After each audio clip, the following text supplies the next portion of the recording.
각 나라마다, 각 도시마다 박물관이 있습니다. 박물관에 가보면 그동안 살았던 조상들이 어떤 생활을 하였는지 보여주는 유물들이 있습니다. 그들이 입었던 옷도 있고, 그들이 먹었던 음식도 전시되어 있고, 그들이 어떤 직업을 가지고 어떤 생활을 하였는지 보여주고 있습니다. 그리고 그 유산을 물려받은 후손들은 그 유산을 물려받아서 오늘날까지 이어지고 있습니다. 만약 시간이 흘러서 여러분들이 후손에게 유산을 물려준다면 여러분은 어떤 유산을 물려주시겠습니까?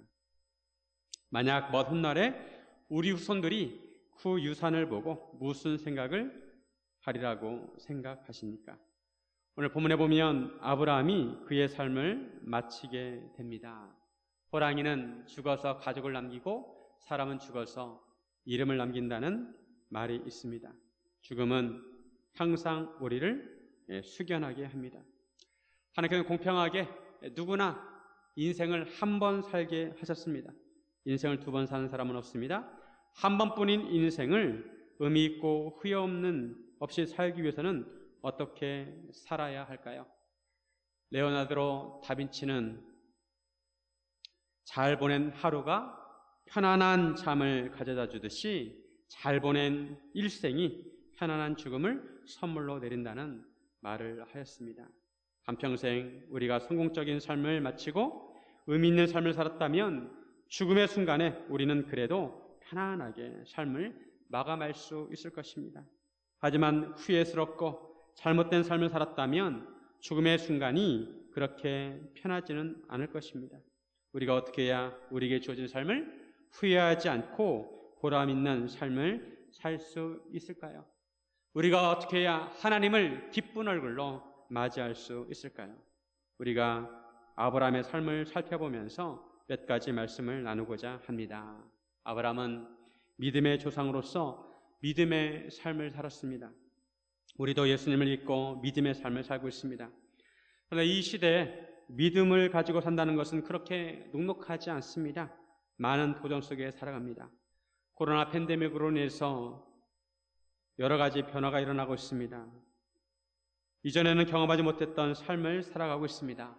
그러다 보니 어느 순간에 낯선 세상에 마치 나홀로 남겨진 것처럼 느껴질 때가 있습니다. 사람들은 많은데 고독감을 느낍니다. 요즘 사람들은 텔레비전도 많이 보지 않고 자기가 좋아하는 유튜브 채널이나 SNS를 보아서 서로 간의 공통점이 사라지고 있다고 합니다. 대화를 나누고 싶어도 서로 공통된 부분이 없습니다. 이처럼 변화된 세상 속에서 우리는 어떻게 믿음으로 살아야 할까요? 믿음으로 산다는 것은 무엇인지 함께 나누기를 원합니다. 첫째, 믿음의 정도를 가야 합니다. 믿음의 바른 길을 가야 합니다. 아브라함의 삶을 한마디로 말한다면 믿음의 삶이라고 할 수 있습니다. 성경에 나오는 인물들은 각자 특징이 있습니다. 이삭은 순종의 사람이고, 요셉은 꿈의 사람이고, 한나는 기도의 사람입니다. 마찬가지로 아브라함은 믿음의 사람이고 믿음의 조상입니다. 아브라함은 믿음으로 살았습니다. 우리도 아브라함처럼 믿음의 삶을 살고 믿음의 정도를 가야 합니다. 아브라함은 75세에 하나님의 부르심을 받았고 그가 175세에 죽었는데 100년 동안 믿음의 삶을 살았습니다. 믿음으로 산다는 것은 무엇일까요? 여러 가지로 말할 수 있겠지만 하나님의 뜻을 존중하는 것입니다. 누구나 다 자기 생각이 있고 자기 뜻이 있습니다. 그런데 믿음으로 사는 사람은 자기 뜻이 아니라 하나님의 뜻을 존중하고 하나님의 뜻대로 사는 삶입니다. 아브라함은 하나님의 뜻을 따라 살았습니다. 처음에 하나님의 부르심을 받았을 때 자기 고향과 자기 친척을 떠나는 것은 그 당시 시족 사회 문화에서는 쉽지 않은 결정이었습니다. 편안한 삶을 살려면 그냥 자기가 태어난 곳에서 자기 친족들과 함께 어울려 사는 것이 편한 삶이었습니다.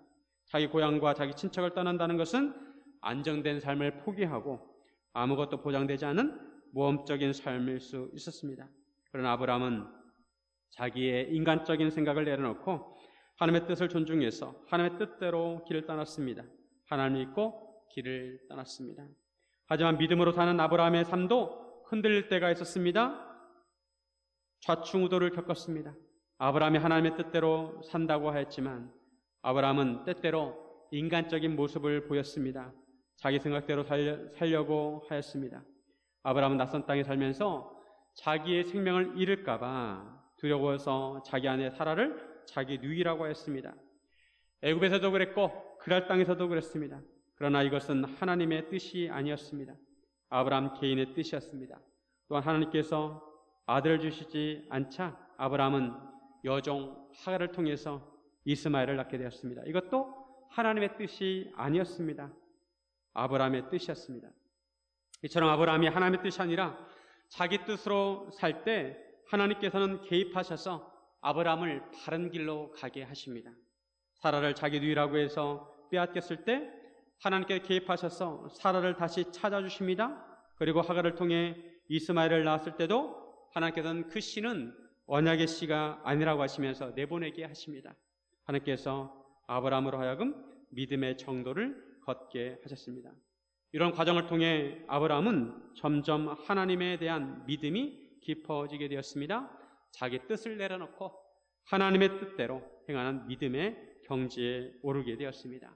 100세에 얻은 아들 이삭을 제물로 바치라고 하셨을 때도 아브라함은 순종하여 하나님의 뜻대로 이삭을 제물로 바치려고 하였습니다. 아브라함은 이삭을 죽여도 하나님께서 다시 살리실 것을 믿었습니다. 아브라함은 자기 아내 사라가 죽었을 때도 값비싸게 막벨라 굴을 사서 그곳에 사라를 장사하였습니다. 고향에 장사하지 아니하고 그곳에 가나안 땅에 묻었습니다. 아브라함은 하나님의 뜻을 따라 산 것입니다.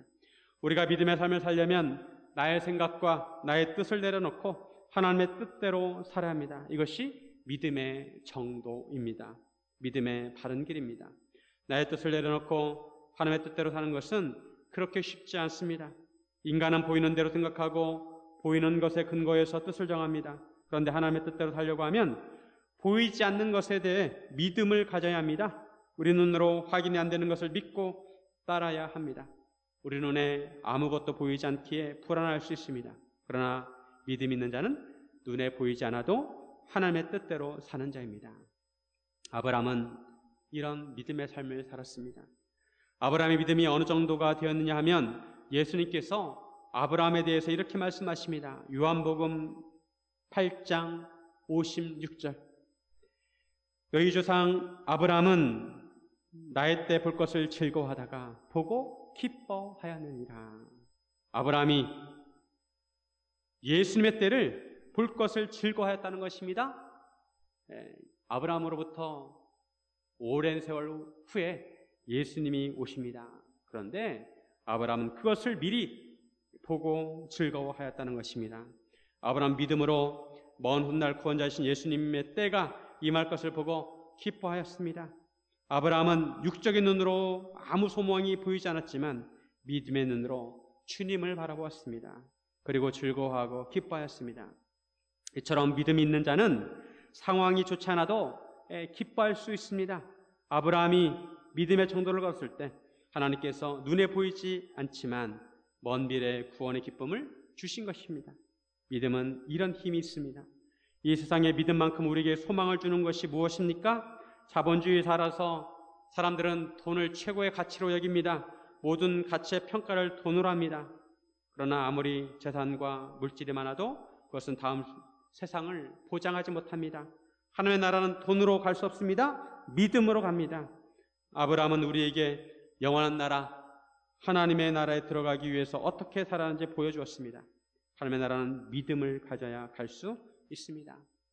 우리도 아브라함처럼 때로 믿음이 흔들릴 수 있습니다. 그러나 하나님께서 아브라함에게 하셨던 것처럼 우리로 하여금 돌아오도록 기회를 주십니다. 우리가 때로 이리 비틀 저리 비틀 걷더라도 믿음의 정도를 걸어가게 하십니다. 여러분은 하얀 눈 위에 발자국을 남기면서 걸어본 적이 있으십니까? 하얀 눈 위를 아무도 걷지 않아 본 하얀 눈 위를 걷다 보면 발자국이 생깁니다. 그리고 한참 걷다가 뒤를 돌아보면 내가 걸어왔던 그 발자국들을 볼 수가 있습니다. 그러나 어떤 사람도 일직선으로 자로 잰 듯이 반듯하게 발자국을 남긴 사람은 아무도 없을 것입니다. 인간인지라 직선이 아니라 곡선을 그리며 걸었을 것입니다. 그러나 중요한 것은 그럼에도 믿음의 방향을 잘 잡아서 믿음의 정도를 걸어야 한다는 것입니다.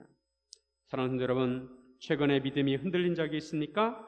고독하고 외롭고 힘든 시간을 보내느라 하나님으로부터 멀어진 느낌이 있습니까? 그렇더라도 하나님께서 항상 우리를 지켜주시고 보호하신다는 것을 기억하시기를 바랍니다. 우리의 발자국 옆에 보이진 않지만 주님께서 우리와 함께 걸어오셨습니다. 예수님께서 세상 끝날까지 우리와 항상 함께 하신다고 약속하셨습니다. 조금만 더 힘을 내어서 아브라함처럼 주님 오실 날을 바라보면서 기쁨으로 믿음의 길을 걸으시기를 주님의 이름으로 축원드립니다. 둘째, 언약의 좁은 길을 가야 합니다. 세상 사람들은 어떤 것을 결정할 때 환경을 보고 결정을 합니다. 이익을 보고 결정합니다. 여론을 보고 결정합니다. 요즘 여론이 얼마나 많은 영향을 미치는지 모릅니다. 그러나 믿음의 사람은 이런 외부 환경이 아니라 하나님의 언약을 기준으로 삼습니다. 언약을 따라 좁은 길을 가야 합니다. 예수님께서도 좁은 문으로 들어가라고 하셨습니다. 세상은 고속도로를 내고 넓은 길을 만드는데 주님은 왜 좁은 길로 가라고 하셨을까요? 믿음으로 산다는 것이 그렇게 쉽지만은 않다는 것입니다. 하지만 좁은 길에 생명이 있습니다. 아브라함은 좁은 길을 걸었습니다. 아무도 걷지 않았던 길을 뚜벅뚜벅 걸어갔습니다. 아브라함의 일생을 보면 75세에 고향을 떠나 가나안으로 왔습니다.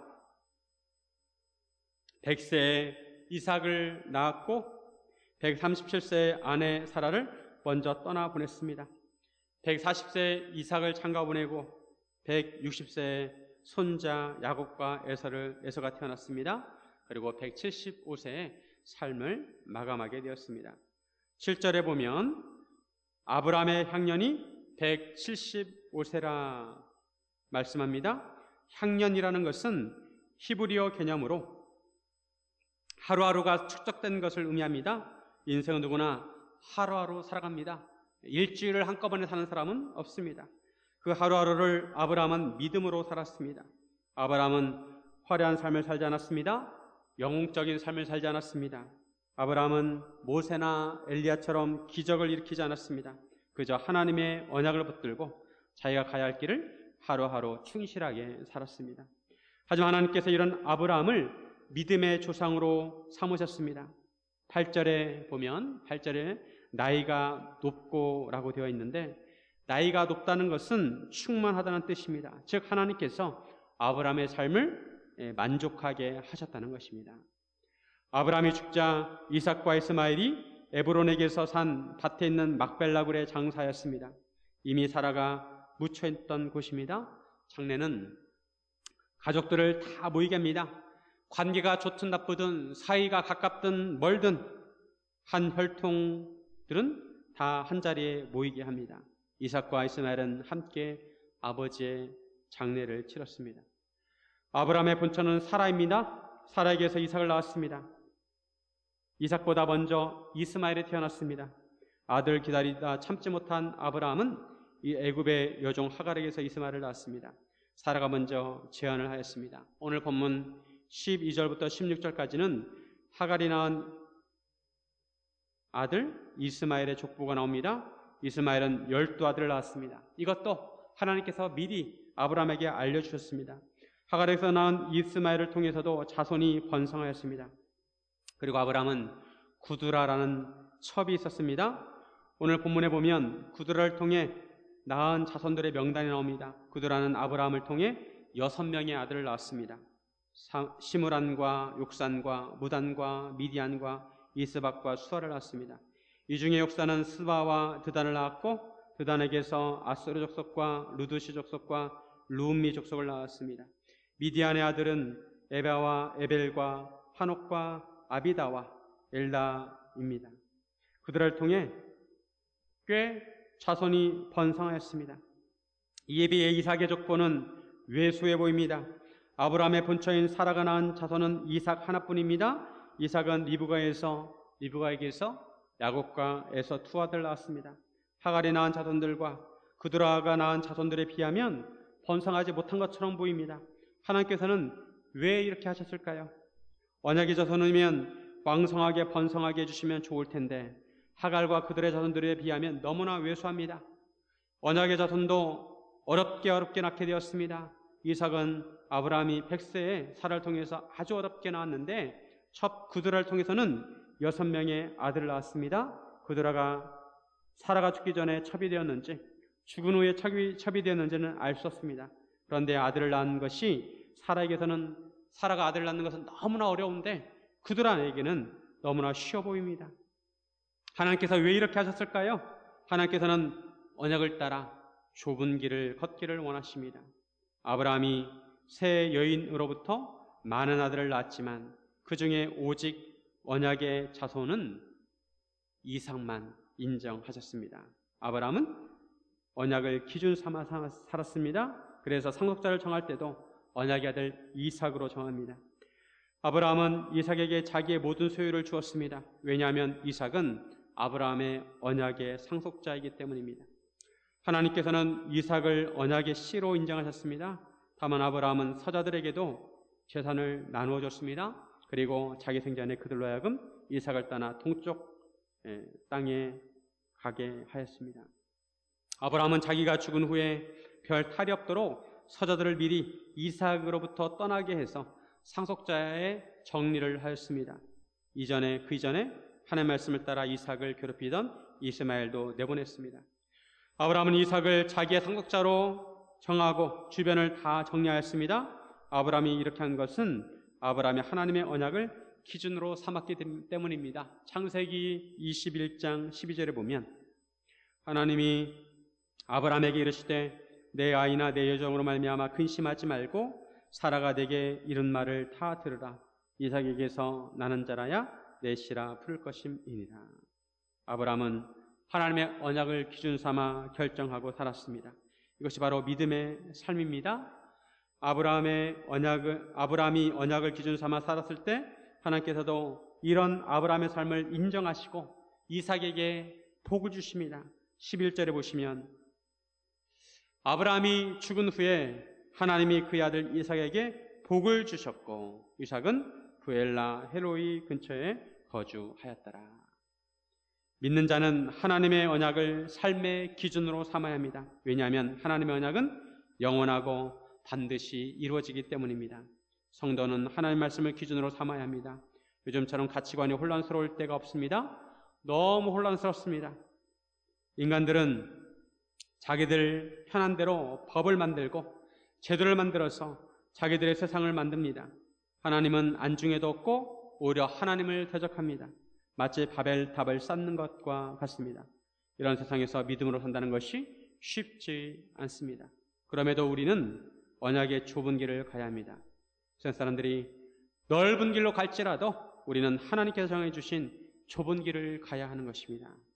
사랑하는 성도 여러분, 하나님의 언약을 붙들고 좁은 길을 가시기를 주님의 이름으로 축원드립니다. 셋째, 믿음의 유산을 물려주어야 합니다. 부모가 죽으면 자식에게 유산을 물려줍니다. 땅이나 집이나 통장이나 주식 등을 물려줍니다. 그러나 가장 값진 유산은 믿음의 유산입니다.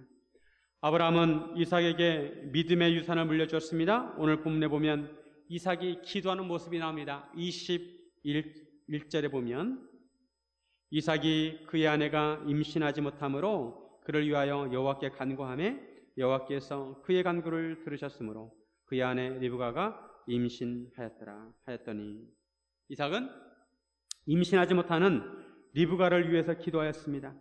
이삭이 아내를 위해서 기도한 것은 이삭이 아버지 아브라함으로부터 믿음을 물려받았기 때문입니다. 이삭은 리브가를 처음 만났을 때도 들에 나가서 묵상하다가 리브가를 만났습니다. 이삭의 신앙적인 모습을 볼 수가 있습니다. 이삭이처럼 믿음을 갖게 된 것은 당연히 아버지 아브라함으로부터 물려받았기 때문입니다. 아브라함은 틈나는 대로 자식의 고향이 갈대아 우르이고 어떻게 해서 가나안 땅에 왔는지, 하나님께서 어떻게 인도하셨는지, 하나님의 언약은 무엇인지 말해 주었을 것입니다. 모리아산에서 이삭을 제물로 바치라는 하나님의 시험은 아브라함에게 의미 있는 사건이었지만 이삭에게도 의미 있는 사건이었습니다. 이삭은 한편으로 생명의 위협을 느꼈을 것입니다. 자기를 잡아 제물로 바치려는 아버지가 도저히 이해가 되지 않았을 것입니다. 그러나 나중에 아버지 아브라함은 그것이 하나님의 명령이었다는 것을 말해 주었을 것입니다. 이삭은 그런 하나님을 처음에는 잘 이해하지 못했을지 모릅니다. 그러나 인생을 살면서 모리아 사건을 곱씹으며 묵상하였을 것입니다. 그것은 하나님께서 아버지 아브라함의 믿음을 세우려는 시험이었다는 것을 이해하였을 것이고, 아버지의 모습 속에서 진정한 믿음이란 온전한 순종이라는 것도 깨닫게 되었을 것입니다. 그래서 이삭의 삶을 보면 순종하는 모습을 발견할 수 있습니다. 이삭은 아버지처럼 기도하였고 아버지처럼 순종하였습니다.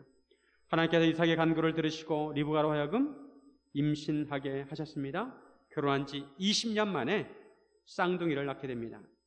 이삭은 언약의 후손으로서 가장 큰 유산, 믿음을 물려받았습니다. 우리도 자녀들과 다음 세대에 믿음의 유산을 물려주어야 합니다. 많은 재산을 물려준다고 자녀들이 행복한 것은 아닙니다. 오히려 그 유산 때문에 자녀들끼리 갈등을 일으키고 인생을 허비하는 경우도 많이 있습니다. 많은 재산을 물려주면 이 세상에서 잘 살 수 있지만 믿음의 유산을 물려주면 자녀들에게 영원한 생명과 영원한 나라를 선물로 주는 것입니다. 그래서 다음 세대에게 믿음의 유산을 물려주는 것을 결코 가볍게 여기거나 소홀히 해서는 안 되는 것입니다. 그런데 요즘에 다음 세대에게 믿음의 유산을 물려주는 것이 얼마나 힘든지 모릅니다. 마치 타민족을 대상으로 선교하는 것처럼 어렵습니다. 왜냐하면 생김새는 기성세대와 같고 말은 한국말을 쓰는 것 같은데 사고방식이나 삶의 방식이 기성세대와 다릅니다. 그들이 사용하는 언어를 자세히 보면 기성세대와 세대의 말과 다릅니다. 때로는 잘 못 알아듣는 단어도 있습니다. 말이 통하지 않습니다. 그래서 어떤 사람은 신세대를 외계인이라고 합니다. 이런 미전도 종족 같은 다음 세대를 복음으로 선교를 해야 합니다. 요즘은 젊은이들이 교회를 떠나고 있습니다. 코로나로 인해서 주일학교도 제대로 모이지 못하고 예배도 제대로 드리지 못하고 있습니다. 그러나도 취약한데 상황이 더욱 악화되었습니다. 요즘 사회에서 교회를 얼마나 비판하는지 모릅니다. 이전부터 언론은 교회에 대해서 곱지 않은 시선으로 바라보았습니다. 그러다 보니 이미지에 민감한 젊은 세대들이 교회를 떠나게 되었습니다. 상황은 어렵습니다. 그렇다고 다음 세대를 포기해서는 안 됩니다. 그대로 방치해 두어서는 안 됩니다. 상황이 어렵더라도 다음 세대에게 믿음의 유산을 물려주어야 합니다. 이것이 우리의 사명이고 십자가입니다. 어린아이라고 무시해서는 안 되고 한 영혼이라도 한 아이라도 복음을 전해야 하고 예수님을 믿게 해야 합니다. 아브라함은 그 믿음을 이삭에게 물려주었고 이삭은 야곱에게 물려주었고 야곱은 요셉을 포함한 12아들들에게 믿음을 물려주었습니다. 그 믿음의 유산이 우리에게까지 이어지게 된 것입니다. 믿음의 유산을 물려주는 것은 결코 쉽지 않습니다. 그냥 자녀들만 낳는다고 저절로 되는 것이 아닙니다. 시대에 맞는 기독교 교육 방법을 찾아야 하고 다음 세대에 필요한 기독교 가치관을 알려주어야 합니다. 우리는 다음 세대에 믿음의 유산을 물려줄 수 있도록 기도해야 합니다. 세상에 쉬운 것은 없습니다. 씨를 뿌려야 열매를 거둘 수 있고 땀을 흘려야 열매를 딸 수가 있습니다.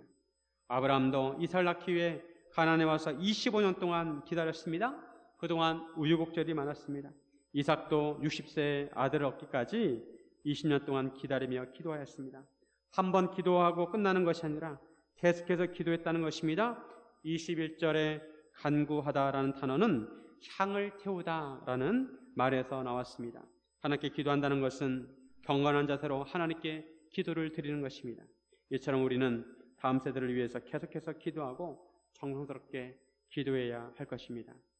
다음 세대 교육은 교회와 가정이 함께해야 합니다. 미국의 유명한 리서치 회사 바나에서 설문조사를 했습니다. 질문이 뭐냐면 당신은 신앙에 있어서 누구의 영향을 가장 많이 받았는가? 이렇게 물었습니다. 가장 많이 나온 대답은 엄마였습니다. 68%가 엄마의 영향을 받았다고 대답하였습니다. 그리고 두 번째는 아빠입니다.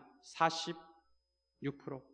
즉 다음 세대에 믿음의 유산을 물려주는데 가장 큰 영향을 끼치는 사람은 엄마, 아빠라는 것입니다.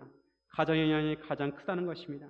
가정에서 자연스럽게 하나님의 말씀을 나누고 함께 기도하는 가정은 자녀들에게 믿음이 전수될 가능성이 크다는 것입니다.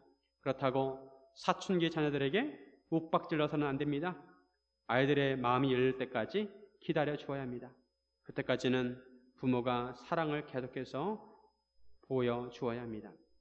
올해 우리 교회 주일학교 목표는 큐티입니다. 매일 아침에 하나님의 말씀을 묵상하고 말씀을 들고 살도록 좋은 습관을 길러줘야 합니다. 이를 위해 가정에서 부모들이 도와주어야 합니다. 그리고 교회에서는 성경 말씀을 보다 효과적으로 가르칠 수 있도록 노력해야 할 것입니다. 우리 교회는 안타깝게도 아직 교육 시스템이 넉넉하지 않습니다. 감사한 것은 제자훈련을 받으신 권사님들과 집사님들이 올해부터 교사로 투입된 것입니다. 일단 기도부터 하고 있습니다. 손우들도 함께 기도해 주시면 감사하겠습니다. 코로나 상황이라 당장 어떻게 할 수는 없지만 하나님의 은혜를 구해야 할 때입니다. 사랑하는 성도 여러분, 우리들의 삶이 아브라함의 삶처럼 하나님께서 인정하는 삶이 되기를 바랍니다. 믿음의 정도를 걸으시고 하나님의 언약을 기준 삼아 사시고 다음 세대에게 믿음의 유산을 넘겨주어 믿음의 가문을 이루시기를 주님의 이름으로 축원드립니다. 우리 함께 기도하겠습니다.